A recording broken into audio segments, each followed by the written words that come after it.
You just seem too limited to understand what I'm telling you. I mean, we both want to end, suffering to in some sense, but it's just an approximate sense.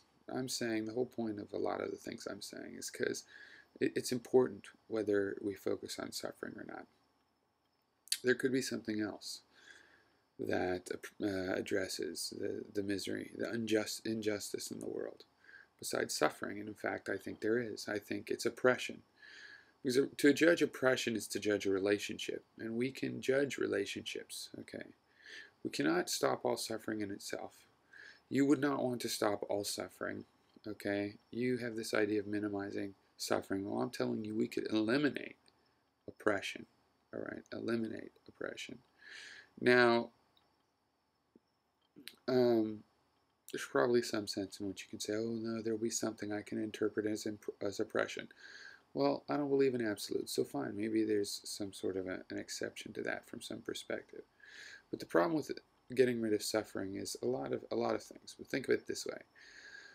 Let's say someone's being tortured, but you go ahead and sever their nerve endings, so they watch themselves being tortured, but there's no pain.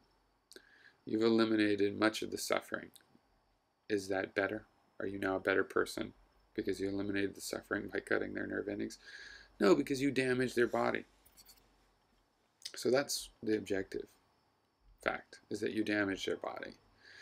And now we don't really know the purpose of suffering, but the cognitive mind wants to be able to suffer when there are things that it should not put up with. You understand? The mind wants to have some sort of reactions to negative things. It doesn't want to just be blissed out all the time no matter what's going on to it. That's the purpose of suffering.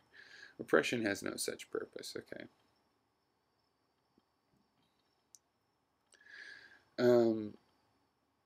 Another example is people suffer because of their lost loves. Do you want to get rid of that? Or are people still allowed to have love in their life and lose love and go through that to lose a lover because they die or they just move on or whatever? Is that okay? Is that suffering okay? You want to eliminate that. You want to meddle in that. So, as far as the relativity example, I think it'd be a good thing for you to pay attention to because you're wrong about that because the whole point is that it's not just a perception. Time really is relative. General relativity, if I fly away near speed light, away from the Earth, my clock appears to slow down, and if I turn around and come back, it appears to be going slow. And when I get back, I will be younger. And they've tested this by taking two atomic clocks that should stay synchronized for thousands and thousands of years, flying one around the Earth and space at a high speed, bringing it back down, and they're different beyond the margin of error. Time relativity is physical. It is not just a perception, okay?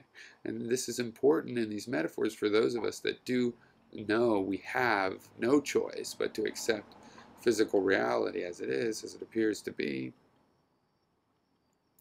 Then it's important to realize how, wow, time can actually be relative. What does that really mean? It gives us a little bit of insight on this stuff. I'm not at all sadistic. I just can't read minds, so I need to base a philosophical system and a social agreement on things that I can judge and that we can all compare our judgments. For example, we can tell in a slave and master relationship, we can judge that relationship is wrong and say we're not going to allow relationships that are of that kind. You want to call it indentured servitude? We don't allow that either. It's not just the name. We can define those things. We can eliminate oppression of mankind unto mankind that way. Alleviating suffering, not so much. That's more nebulous because that's harder to put your finger on.